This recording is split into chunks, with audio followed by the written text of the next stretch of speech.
The wind howled through the darkened streets of Willow Creek, a small town nestled in the backwoods of Oregon. The storm had arrived suddenly, swallowing the sky with thick, ominous clouds. Rain drummed against rooftops, drowning the usual night sounds. The wind howled through the darkened streets of Willow Creek, a small town nestled in the backwoods of Oregon. The storm had arrived suddenly, swallowing the sky with thick, ominous clouds. Rain drummed against rooftops, drowning the usual night sounds. The wind howled. Sheriff Tom Grayson stood outside the abandoned Hawthorne mansion, his flashlight cutting through the shadows. The house had been a source of rumors for decades.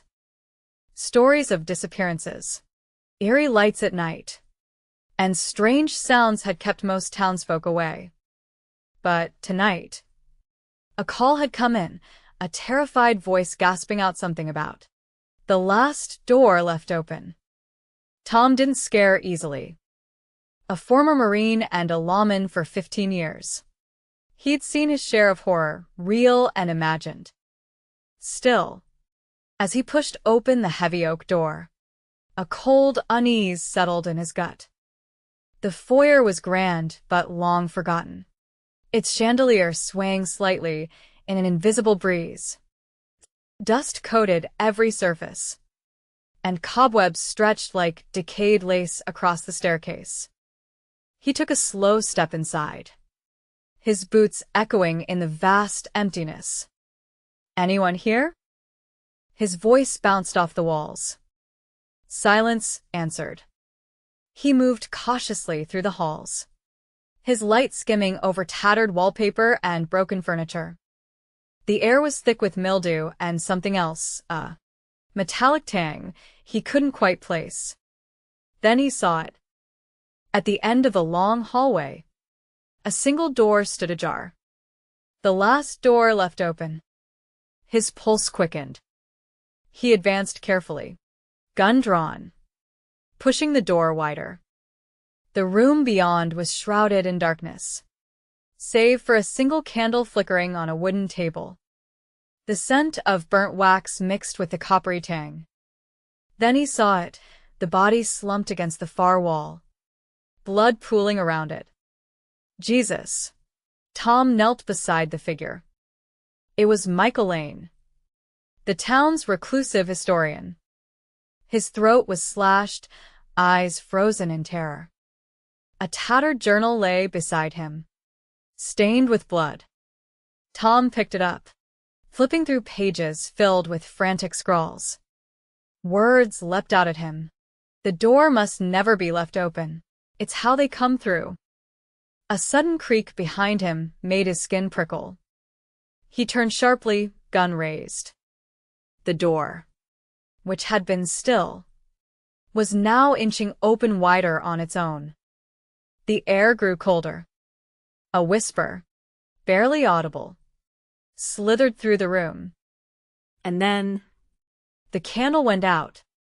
In the pitch darkness, Tom could hear the sound of something breathing.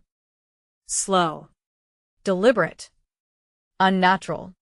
He reached for his radio, but static hissed through before cutting off completely. Then, a voice, low and guttural, spoke from the darkness. "You shouldn't have come." A cold hand brushed against his shoulder.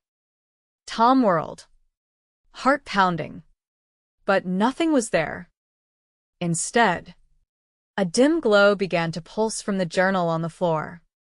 The inked words seemed to shift, rearrange themselves before his eyes. The door swings both ways. Find the key, or be lost forever. A sudden understanding dawned on him.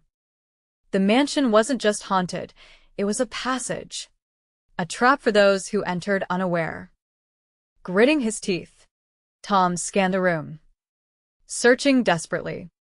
His flashlight flickered back on, revealing an ornate key glinting beneath Michael Lane's outstretched hand. With no time to hesitate, he grabbed it and turned to the door. The whispering grew into a wail. the presence behind him lunging forward.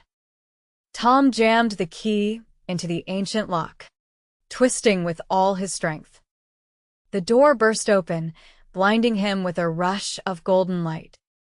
He stumbled forward and found himself outside, standing in the pouring rain.